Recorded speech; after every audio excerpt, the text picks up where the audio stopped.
Aí, estamos ao vivo aí no YouTube também. O áudio está ok para que a gente comece aqui pelo Instagram. Só um instantinho. Captura de áudio.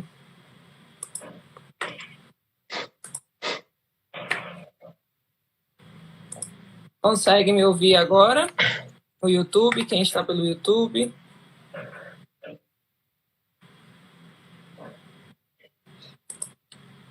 Ok, vamos começar hoje mais um episódio do Bastidores do Artigo Científico. Gente, eu quero pedir desculpas a quem entrou e quem ficou até o momento, mas é que a gente fez aqui uma nova adaptação desse processo para que a gente possa transmitir nas 3 plataformas. E a mentoria de hoje é com Elivan, que ele é aluno de doutorado da Universidade de Brasília, está desenvolvendo a revisão sistemática. E a gente conversa muito sobre esse ponto. Ele tem algumas dúvidas em relação à condução da revisão sistemática. Então, é sobre isso que a gente vai conversar hoje e que a gente vai estar tratando. Então, se vocês tiverem alguma dúvida, pode perguntar, que nós estamos aqui hoje para avaliar. As dúvidas do YouTube também, quem estiver por aí, que estiver acompanhando, não deixe de me fazer essa pergunta e de estar me acompanhando aqui, tá bom? Então, eu me chamo Ana Godoy, eu ajudo pessoas da área da saúde a escrever esse artigo científico em um mês de forma descomplicada.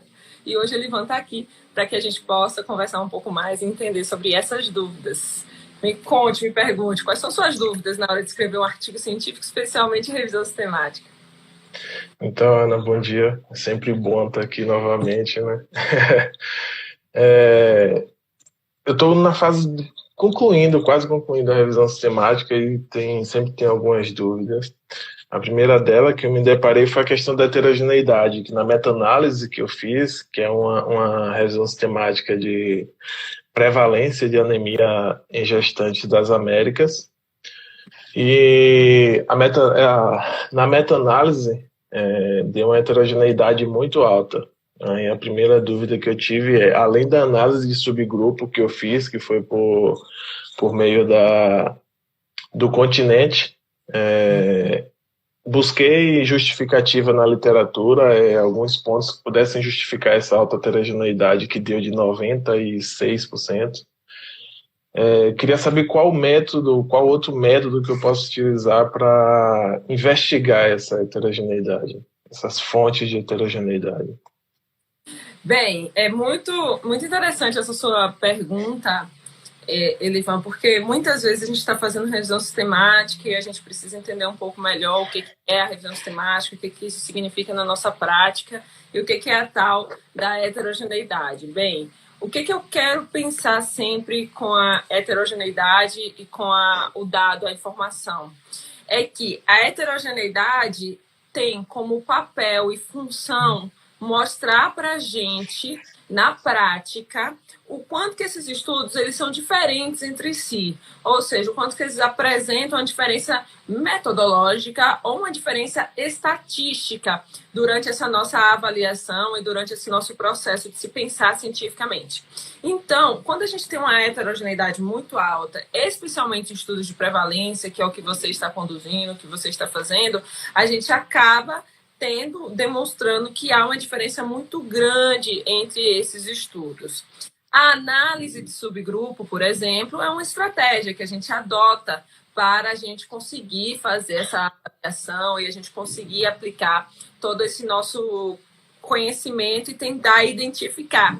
Mas tem algumas técnicas que nos ajudam de maneira mais robusta, de maneira mais elaborada, a conseguir visualizar isso. E o que eu quero te dizer é que você pode ir para algumas alternativas estatísticas, e aí são estatísticas avançadas, para conseguir identificar a fonte dessa heterogeneidade, certo? A primeira questão é, a análise de subgrupo ela é útil, mas ela exige do pesquisador um conhecimento teórico acerca daquilo muito aprofundado, um conhecimento teórico muito mais intenso, para conseguir, talvez, ter sensibilidade de perceber quais são os grupos que formam essa tal heterogeneidade estatística e metodológica.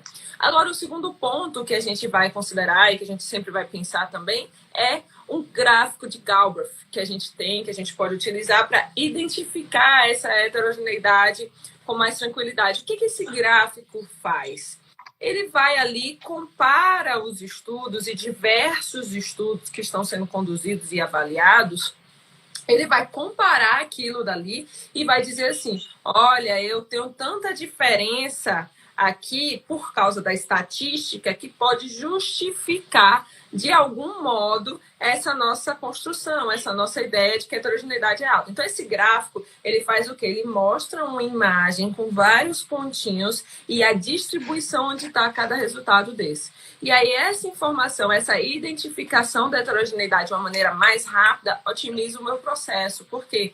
Eu consigo saber os estudos que são teoricamente problemáticos e, a partir daquele estudo problemático, pensar em uma estratégia melhor de análise de subgrupo, pensando talvez quais são as características que unem aqueles estudos, ou se não tem uma fundamentação para você entender essas características, a gente vai trabalhar com análise de sensibilidade, que é diferente da análise de subgrupo.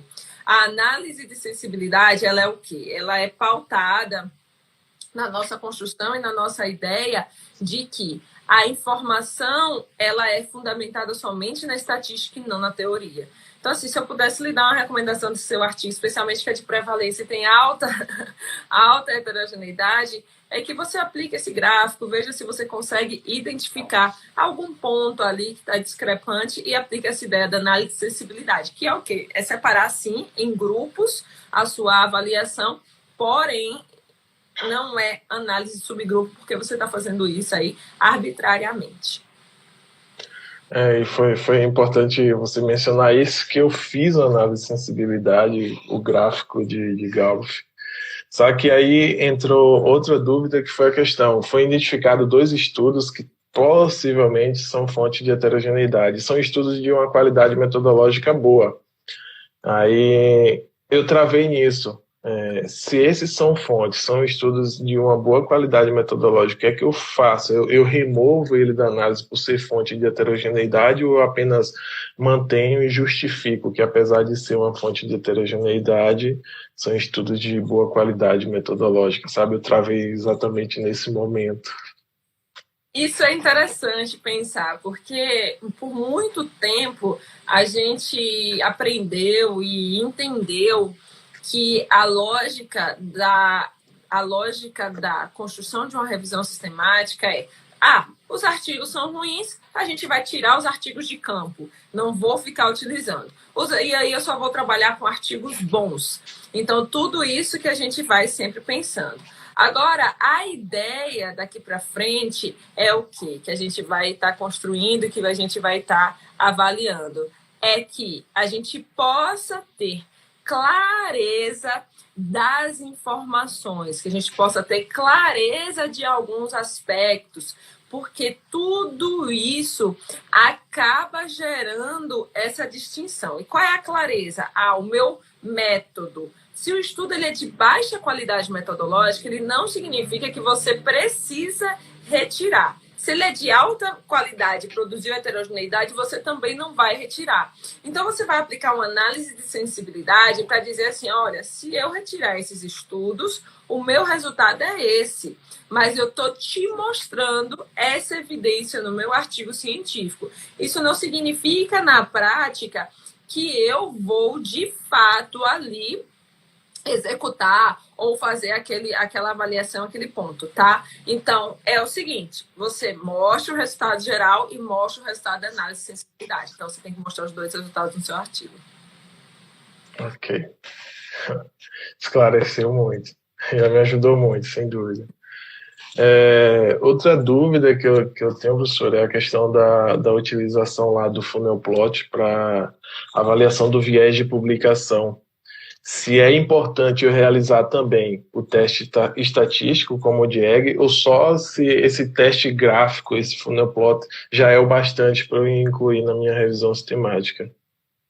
Essa pergunta ela é bem legal quando a gente está trabalhando, tratando revisão sistemática, porque isso é uma dúvida que muitas pessoas têm e eu acredito que o funnel plot ele causa um nível de confusão, especialmente para quem é iniciante nessa avaliação científica e nessa condução de se pensar a ciência. O que eu quero dizer com isso? O funnel plot, gente, ele é um gráfico em forma de triângulo, certo? Nós temos um triângulo e ele vai pegar e vai dispersar os estudos em forma de vários pontos ali durante essa nossa jornada científica, de se pensar o artigo científico. Então, se ele é um triângulo e ele vai dispersar ali em vários pontos, o que vai acontecer durante essa nossa avaliação?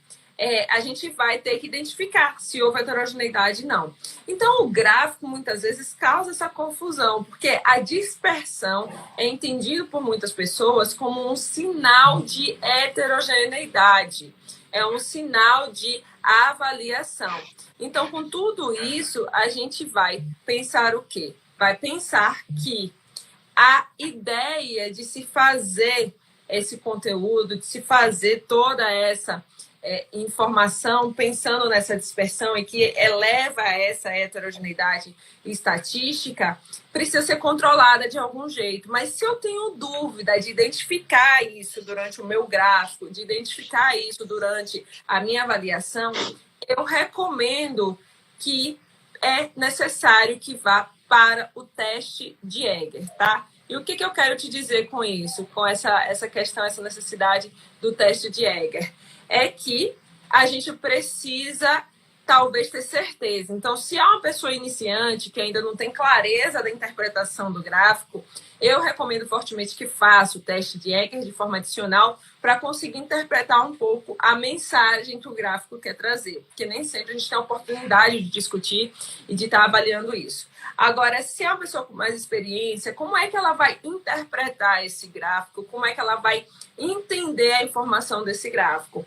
O primeiro ponto é ela percebeu o seguinte, que é uma pirâmide, certo? O gráfico é sempre assim, uma pirâmide, não é? E aí a gente tem aqui na base as informações. Se eu tenho um número de estudos concentrados na base da pirâmide, significa que eu tenho viés de publicação, que os resultados eles não convergem para o ápice. Então, se eles não estão aqui concentrados no ápice, eu tenho aí um problema que se chama viés de publicação. Agora, se esses estudos estão no ápice, concentrados, mas estão dispersos, ainda eu posso dizer que pelo gráfico não há um viés de publicação, mas há uma dispersão de resultados. Então, isso é importante que a gente tenha clareza, que a gente esteja avaliando tudo isso, que a gente tenha condição de perceber tudo isso, porque se eu não consigo entender essa lógica, eu não vou conseguir captar a interpretação do viés de publicação. Isso implica em outras decisões. Porque se o seu estudo tem viés de publicação, você precisa avançar para outras análises, você precisa avançar para outras avaliações mais robustas, como, por exemplo, o teste Tree and Field. Então, o que eu recomendo para uma pessoa que está iniciando? Faça o teste de Egger. Por quê? O teste de Egger, aliado ao funnel plot, vai te ajudar a ter clareza. Se isso não conseguir ficar suficientemente claro ali para você, só o gráfico, o Egger vai responder para você de maneira mais objetiva. Agora sim, não dá para fazer revisão sistemática, não dá para avaliar viés de publicação, por exemplo, e não ter o funnel plot. O funnel plot é uma condição importante. Então, eu acho que eles são complementares, mas, teoricamente, o funnel plot é para ser suficiente, mas se tem dúvida, faz o Egger. Não tem problema nenhum, porque daqui a pouco vai avançar por Tree and Field, vai avançar para o próximo, que a gente vai ter que avaliar, que é um teste estatístico para poder tornar mais robusto esse processo de compreensão científica. Obrigado. E a última dúvida que eu tenho, na verdade, a respeito da revisão é que, por se tratar de uma revisão sistemática de prevalência, eu tenho que adotar um instrumento de avaliação metodológica. E minha dúvida é se eu adoto somente um instrumento de avaliação metodológica para todos os estudos, independente do delineamento. Por que eu questiono isso? Porque para um estudo de prevalência, por exemplo, eu deveria utilizar o instrumento do Joanna Briggs ou a escala Looney, no caso. Só que dentre os estudos incluídos, há alguns estudos que são transversais analíticos, mas eles trazem a medida de prevalência que é necessária para o meu estudo. Só que se eu utilizar um instrumento de avaliação de estudo analítico, eu vou estar diferenciando na avaliação da qualidade dos estudos. Aí minha dúvida é se eu posso adotar somente um instrumento que é para estudos descritivos transversais para todos, independente do delineamento ou não. Essa pergunta é muito interessante, porque todas as vezes eu gosto de falar para os meus alunos assim, retorna para o objetivo para tomar decisões do artigo científico. E por que eu estou falando assim, retorna para o objetivo? Porque se é um estudo descritivo, ele não vai ter componentes analíticos, obviamente. Então, a gente vai dizer que a qualidade metodológica do artigo é bom se o objetivo da pessoa é fazer um artigo descritivo. Então, a gente precisa ponderar e a gente precisa dosar. Sua revisão sistemática é de quê? A sua revisão sistemática ela é de prevalência. Então, você tem que utilizar uma escala para avaliar os seus artigos que vai pensar na perspectiva da prevalência. Então, a escala de Looney, por exemplo, é uma escala mais antiga, mas que ela visa o quê? Perceber as características de cada estudo, de cada ponto que a gente está considerando, pensando no estudo transversal com sua distribuição de uma prevalência, por exemplo. Já a escala do Instituto Joanna Briggs, Newcastle, Ottawa, tem a visão de fazer criticidade do ponto de vista analítico. Se eu pudesse dizer assim uma informação clara, que eu acho que todo estudo que aparentemente ele é um estudo descritivo deveria ter componente analítico, porque você já teve o esforço de coletar o dado, de fazer informação, de gerar todo esse processo e ainda não faz ali aquela ponderação e aquela avaliação em relação a uma análise mais elaborada, você está perdendo a oportunidade de mostrar uma evidência mais robusta para as pessoas. Mas tudo bem, às vezes não é possível, mas não é o caso da maioria dos estudos. Na maioria dos estudos é possível. Então, o que eu faria, pensando no objetivo da sua revisão sistemática? Eu utilizaria uma escala, pensando na resposta que você precisa para a sua revisão sistemática. A avaliação de qualidade metodológica, fundamentado na sua hipótese, ela é importante. Mas tem um segundo ponto também importante, que você não vai poder extravasar essa avaliação para uma outra condição. Qual é a outra condição? Se você fosse avaliar alguma associação secundária dentro da sua revisão, porque isso acontece, as pessoas pegam, fazem a revisão, depois que elas fazem a revisão, elas vão reunir essa questão, essa ideia secundária, um resultado secundário que apareceu e vão colocar lá. Então, a gente não pode entrar na discussão de que é uma revisão sistemática ali que tenha qualidade, os artigos têm uma qualidade metodológica boa. E tem uma outra questão que a gente precisa ponderar, que se chama risco de viés, que também é um caminho que a gente encontra e que a gente avalia e considera quando a gente está pensando nessa questão científica, especialmente quando a gente está pensando assim, olha, eu estou conduzindo aqui uma revisão sistemática, eu estou conduzindo esse processo. Qual é a diferença do risco de viés e qual é a diferença da avaliação da qualidade metodológica? Então, talvez seja mais interessante pensar no risco de viés, porque o risco de viés tem relação com a condução da pesquisa, tem a relação com a forma de análise de obtenção do resultado que você precisa. Quando eu falo, às vezes, aqui, repetidas vezes, a importância da gente entender sobre epidemiologia e do método científico, é para ter esse tipo de sensibilidade, de perceber qual é o tipo de resultado que você quer captar, se ele foi suficientemente avaliado.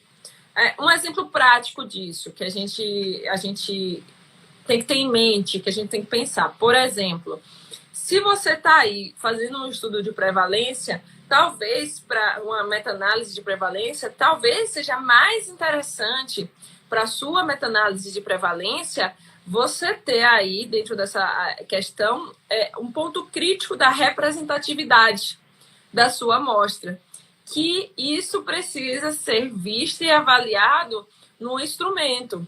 Então, assim, eu classificar um estudo como ruim, sendo que eu preciso ter informações que respondam ao objetivo da minha revisão sistemática, porque ele não contemplou itens de um instrumento fechado, eu também não ter essa sensibilidade crítica de perceber o que eu preciso avaliar. Agora, eu recomendo fortemente, repetidas vezes, usem os instrumentos de avaliação da qualidade. Neste caso do seu trabalho, eu acho que caberia você colocar, talvez escolher uma escala, pode ser até uma escala de componente analítico, pode ser a Loney, mas colocar como um ponto na discussão do seu artigo científico que a avaliação da qualidade metodológica pode ter algum prejuízo frente aos instrumentos que você utilizou devido ao fato do tipo de pergunta que você fez, que é a prevalência de anemia materna, certo? Então, assim, a gente precisa ter muita sensibilidade durante essa nossa construção científica, porque senão daqui a pouco a gente acaba não percebendo esses detalhes e fica muito preso ao processo. E o que é preso ao processo? É que é assim, a gente tem um instrumento, a gente avalia o instrumento, a gente qualifica a informação, mas nem sempre a gente consegue ponderar e considerar tudo isso, tá? Eu queria... Você tem mais alguma pergunta? Porque eu queria abrir as perguntas, Não. falar um pouquinho as perguntas que o pessoal fez aqui para a gente discutir também. E aí eu vou convidar que você continue aqui comigo, Livan. Só um minutinho, tá? Só para eu verificar aqui se eu consigo puxar uma perguntinha. Pergunta, deixa eu ver se vai aparecer aqui. Apareceu a pergunta, vamos lá. Eu abri caixinha esses dias aqui dentro do Instagram, quem estiver acompanhando, e aí eu sempre vou responder essas caixinhas dentro da nossa live de mentoria. Então, quem quiser mandar pergunta, manda pergunta para que a gente possa considerar, tá? Então, vamos lá. A pergunta que teve foi como decidir por um estudo ecológico transversal usando dados do DataSUS. A live de ontem foi sobre estudos populacionais. E é bem legal porque o Elivan também trabalha com dados populacionais, com dados secundários. O Elivan trabalha no Ministério da Saúde, então ele também atua com bancos de dados, tá? Então é interessante a gente saber isso. É interessante perguntar e perceber essa diferença, não é? Dos estudos ecológicos, do estudo transversal e quando utilizar. O que é o estudo ecológico? O estudo ecológico é aquele em que a gente agrega uma informação, em que a gente tem um conjunto de dados, um conjunto de informações, em que a gente vai pegar aquela informação e aquele dado do modo agregado para poder avaliar. E o que eu quero te dizer com o modo agregado? Eu não consigo saber pessoa a pessoa, indivíduo a indivíduo, o que ele tem. Então, se eu não consigo identificar as características de cada pessoa e eu pego a informação no nível agregado, eu tenho aí um estudo ecológico. E lá no DataSUS, quando a gente entra para consultar as informações, os bancos secundários, o que eu faço? Eu pego esse dado agregado. Então, eu vejo quantas pessoas morreram por câncer de pulmão, eu vejo quantas pessoas tinham a faixa etária de 20 a 39 anos, mas eu não conecto as informações. Eu não sei se a pessoa com 20 a 39 anos é a mesma pessoa que estava lá, teoricamente, com câncer de pulmão, tá? Então, eu não consigo fazer essa relação. Então, se eu não consigo estabelecer essa conexão de ideias, dentro do banco, se eu não consigo identificar as características um a um do indivíduo, isso é um estudo ecológico, que a gente vai ter lá no DataSUS.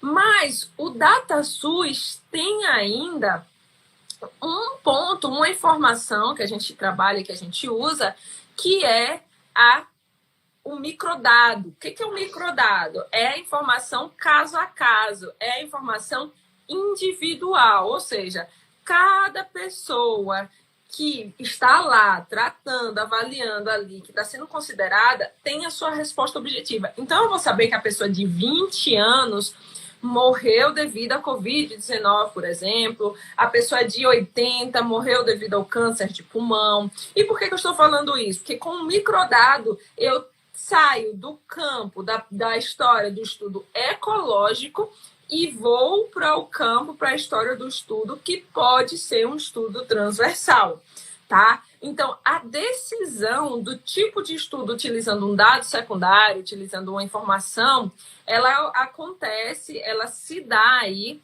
por meio disso, por meio de como você usa o dado, de como você trabalha com a informação. É no nível individual, é no nível coletivo, e ainda tem algo muito legal que eu recebi uma pergunta ontem na caixinha também, que eu até respondi nos stories, mas que eu acho bem bacana e se eu tiver múltiplos bancos, o que eu faço? Você pode aplicar uma técnica que a gente chama de linkage ou linkage, dependendo de quem, da forma que queira falar, que é o quê? É a gente unir bancos com características e informações diferentes. Então, por exemplo, aqui na Secretaria de Estado de Saúde do Distrito Federal, a gente aplica muito essa técnica de unir bancos em que a gente pega dados lá do Instituto Médico Legal, características que nós não temos, e unimos junto com os dados de mortalidade. E aí a gente consegue maximizar a informação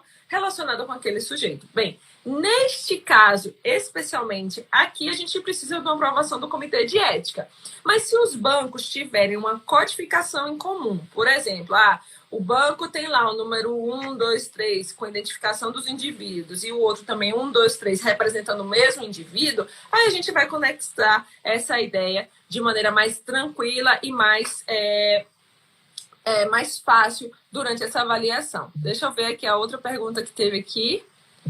A outra pergunta é como escolher um tema relevante? É interessante isso, a gente sempre pensar e considerar. A escolha do tema é sempre uma batalha, não é, Elivan? Eu acho que você já passou por isso. É sempre uma batalha. E por que eu falo que a escolha do tema é sempre uma batalha? Porque muitas vezes a gente está aqui pensando o tema, está construindo esse tema e acaba achando assim, tem que ser um tema que eu goste. A gente começa por isso, e aí a gente já começa as nossas predileções, né? Aquilo que a gente acha que é bacana, a gente acha que é legal. Mas eu acho que tem que ser um tema que você goste, sim, que você tem que, né, ter paixão pelo que você faz e que você acha que é legal. Mas eu acho que mais importante é você pensar qual é a resposta que você vai dar para a sociedade durante a escolha de um tema, tá? Então, qual é o tipo de resposta que você vai conseguir dar para a sociedade? Qual é o tipo de lacuna que existe na literatura? Então, assim, a gente, quando se promove a cientista, quando a gente se promove a pesquisador, o que a gente tem que fazer? A gente tem que ser mais crítico em relação a esse processo. Então, se eu pegar minha trajetória acadêmica, eu me dediquei a aprender método científico. E é isso que eu ensino aos meus alunos, a aprender método científico, porque trabalha com qualquer tema. Porque senão a gente vai ficar preso ao tema e a vida inteira. E aí, quando aparece uma questão, por exemplo, como Covid-19 agora, que a gente precisa estudar, a gente às vezes não vai estar com o coração tão aberto assim para estudar aquele tema. Então, eu acho que é muito interessante, muito bacana a gente sempre considerar esse ponto e esse aspecto que a escolha do tema relevante é aquele que as pessoas precisam de resposta para mudar a realidade das pessoas. E é claro, você tenta conciliar com a coisa que você gosta, mas se você não gostar, aí aí você vai refletir se vale a pena. Mas o mais importante que eu acho durante essa nossa jornada é pensar sobre isso. Elivan, eu queria lhe agradecer pelo episódio de hoje dos bastidores do artigo científico, em que a gente conversou um pouco mais sobre as suas dúvidas. Eu quero dizer a todo mundo que quem quiser participar, é só me mandar um direct aqui, que entra comigo ao vivo e tira suas dúvidas direto em relação à redação do seu artigo científico. É só me mandar um direct aqui, que entra comigo ao vivo e tira suas dúvidas direto em relação à redação do seu artigo científico. Então, eu estou aqui